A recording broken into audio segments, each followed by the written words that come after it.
Compañera, ¿nos puede hacer un balance del paro nacional agrario y popular que aún persiste en Colombia? Sí. El paro agrario nacional se convoca para el 19 de agosto pasado. Allí los sectores sociales organizados se plantean, uno, la crisis del sector agropecuario; dos, la crisis de otros sectores como el sector de la salud, el sector de los camioneros, que ven que todos los días como que aumentan sus costos, los fletes, la gasolina, y sus salarios disminuyen. Y tres, el sector de los estudiantes, que ya venía en la Mesa Ampliada Nacional MANE, Mesa Estudiantil Ampliada Nacional, venía con una reivindicación frente a la construcción de una ley autónoma para la educación. Entonces se dieron como unos procesos de concertación y se plantea el 19 de agosto como el día en que arrancaría ese paro agrario nacional. Sectores entonces muy importantes como el sector de los cafeteros, de los apicultores, de los cacaoteros, de los arroceros, empiezan a librar una lucha en contra del Tratado de Libre Comercio, porque las importaciones, el ingreso de insumos, todo esto ha aumentado, uno, los costos de producción, y otro, ha bajado el precio de los productos locales.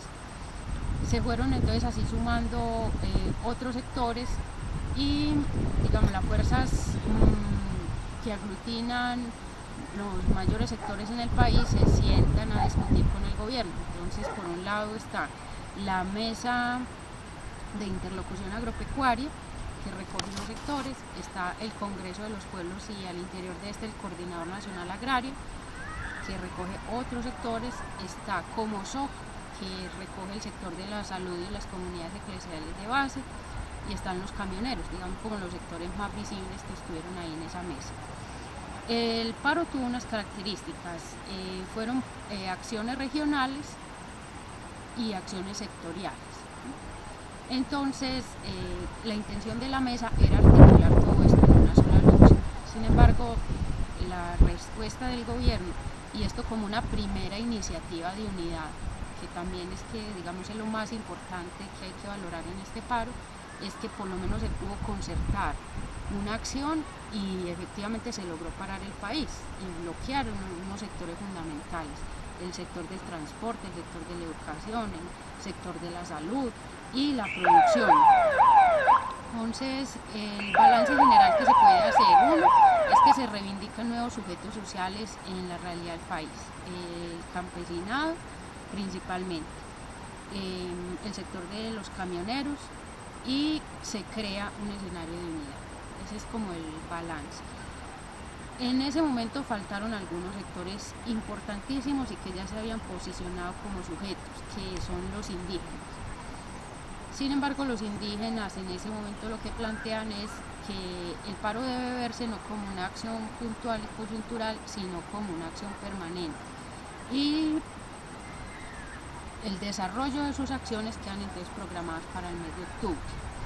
Efectivamente estamos hoy en el desarrollo de esas acciones. Empezaron el 14 de octubre con lo que se llama la Semana de la Indignación Nacional, y confluyen allí entonces los indígenas de casi todas partes del país, que se encuentran articulados en la Organización Nacional Indígena; sectores muy fuertes de los indígenas como la ASIN, la Asociación de Cabildos Indígenas del Norte del Cauca, y los del CRIC, que son el Consejo Regional Indígena del Cauca. Empiezan también ellos a convocar indígenas en todas partes, y en este momento hay indígenas movilizados en el Chocó, en la vía hacia Medellín; en Cali, en la vía hacia Cali-Buenaventura; en el Cesar en Cerro Matoso; en el Cesar en la parte del sur, que es Aguachica y todos estos sectores; en el oriente del país. Es decir, todas las acciones se concentran para esta semana, y se suman otros sectores que estuvieron en el paro en la jornada de agosto, como es el Coordinador Nacional Agrario, y mantiene sus paros en algunos sectores como en el sur de Bolívar, que son los pequeños mineros. ¿Cuál es la posición desde organizaciones del campo, organizaciones sociales, con respecto al las conversaciones de paz que se vienen suscitando en La Habana entre el gobierno de Colombia y la guerrilla de las FARC? En general se valora como muy positivo. Se ve como un paso importante que hay que dar en una propuesta que está clara en varios sectores, que es una salida política al conflicto social y armado. ¿Cuál es la preocupación y lo que se jalona desde algunos sectores? Es que la sociedad civil y particularmente el pueblo marginado y organizado tiene que tener una voz. O sea, nosotros no asumimos que nuestra voz en esa mesa es la insurgencia. Nosotros planteamos tanto a la insurgencia como al gobierno que nosotros debemos tener esa voz en esa mesa.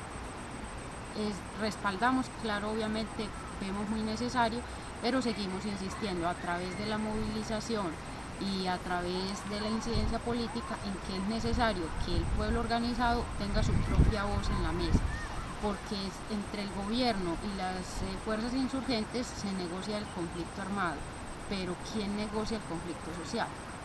Y ese creemos que es el papel de las organizaciones del paro.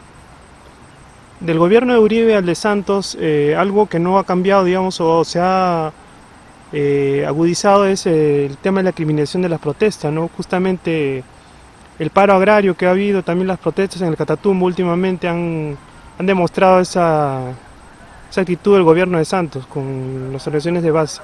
Sí, efectivamente, nosotros no vemos muchos cambios en el gobierno.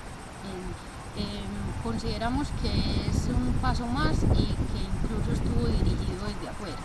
Vemos que hay una política clara que está diseñada, que es la política de consolidación territorial, que busca aumentar la presencia del gobierno también desde su aparato militar en todos los territorios para permitir la explotación de los recursos minero-energéticos. O sea, es clara la continuidad de la política de Uribe a Santos, más porque Santos fue el ministro de Defensa de Uribe, entonces digamos no hay una ruptura en esa política.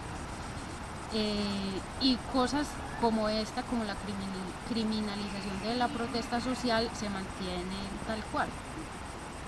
Una judicialización de cualquier acción pública que se haga, persecución, desaparición forzada, asesinato.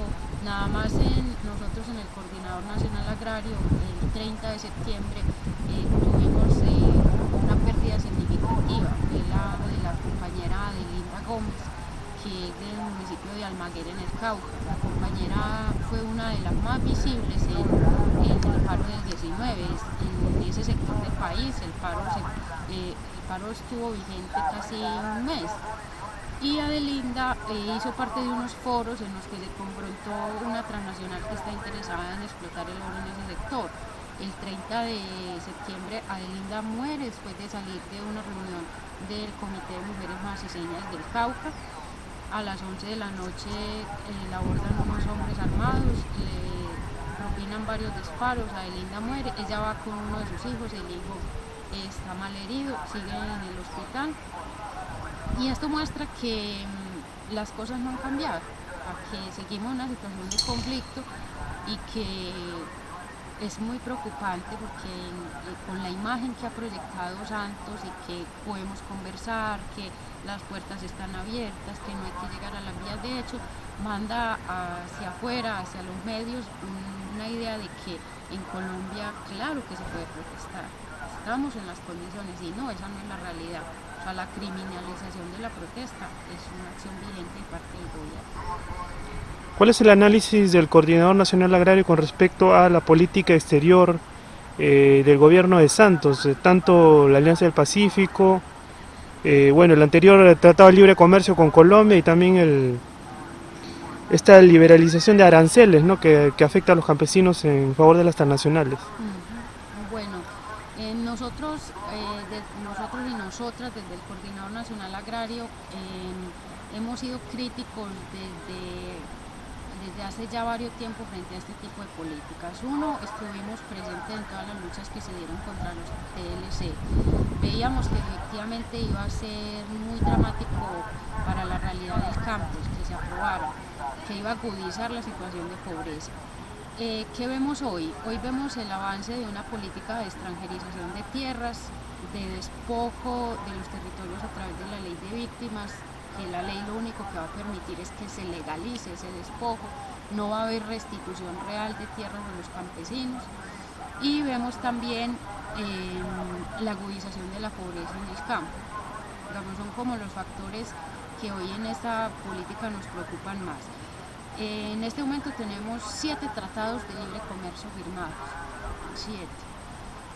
Tenemos incididos casi todos ellos inciden en la producción agropecuaria, la producción de leche, la producción de recursos que fueron fundamentales en el país para el campo, como es el café. Tenemos el tema de los insumos para la producción agrícola.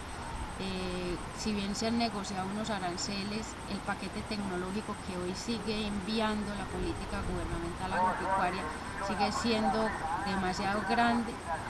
Producimos a unos costos altísimos, entonces el manejo de los aranceles en últimas no va a disminuir nada los costos de producción. Hoy en este momento en varios sectores, en el de los paperos, en el de los arroceros, en el de los caficultores, estamos produciendo a pérdida.